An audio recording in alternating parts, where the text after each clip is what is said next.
Çok salomat belinglar doim. Çok salomat belinglar. Malika Bakayeva. Avvalambor assalomu alaykum.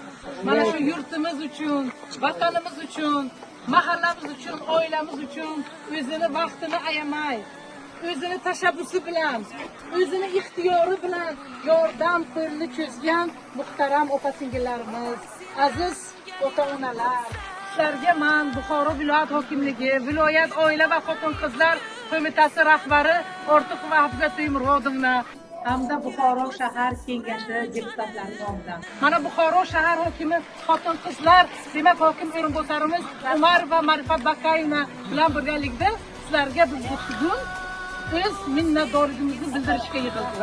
Avvalambor sizlarga mana shu yurt rahbari, yuqoridagi rahbarlar nomidan o'z minnatdorligimizni bildirishga ruxsat bersangizlar.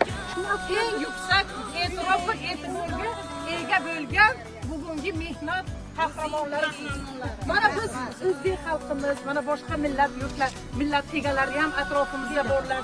Biz bugun nimani istadik? Bizimiz uchun, vatanimiz uchun biz o'zbek mentalitetimizga, o'zbek xalqimizga xos bo'lgan bag'rikenglik, birdamlik, asosiysi mehnatsevarlikni yorqin namunasini bugun e'tirof qildik desam, menimcha mubolag'a bo'lmaydi.